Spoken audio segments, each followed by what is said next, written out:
Қайырлы күн баршаңызға. Бүгін сіздермен біздің балалық шақтан таныс, өте дәмді, жұмсақ, қойытылған сүтпен жасалатын жаңғақтарды жасайтын боламын. Видеоны соңына дейін қарап, менімен бірге жасап көріңіздер. Және де мені қолдап, лайк басуды ұмытпаңыздар. Енді біз жаңғақтарды жасауға кірісеміз. Бізге ол үшін 2 жұмыртқа мен жарты стакан шекерді алдын ала араластырып аламыз.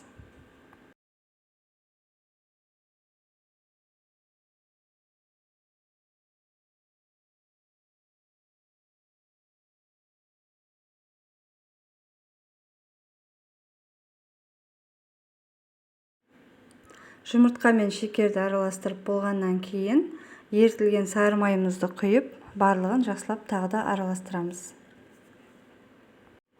Жарты шай қасық қосқышты ұнға салып, ұнымызды аз-аздан қоса отырып қамыр жасаймыз.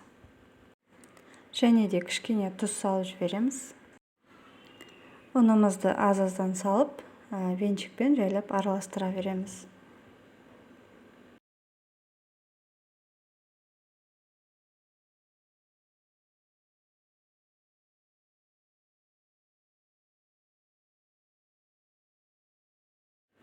Енді қамырымызды біркелкі болғанға дейін ары қарай қолымызбен жинаймыз. Қамырымыз дайын болды. Қамыр сондай қолға жабыспайтын жұмсақ болып шығады. Енді осы қамырымызды 10-15 минутқа тоңазытқышқа қоя тұрамыз. Ендігі кезекте біз жаңғақтарымыздың ішіне салатын начинкасын жасайтын боламыз. Печеньені оқтаумен ұсақтап, сгущенкамен араластыратын боламыз.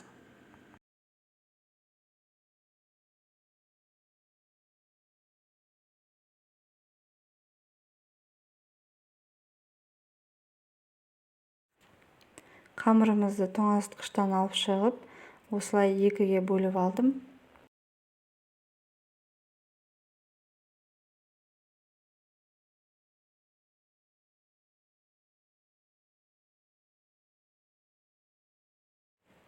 Осылай 2-ге бөлінген қамырымызды ұзынша етіп кесіп аламын да бірнеше бөліктерге бөлеміз.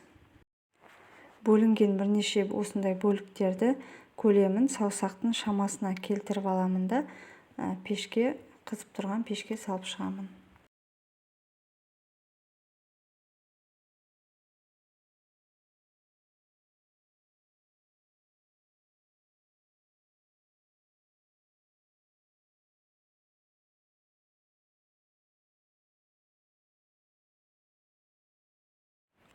Енді пісіп шыққан жаңғақтарымыздың артық жерлерін алып тастаймыз.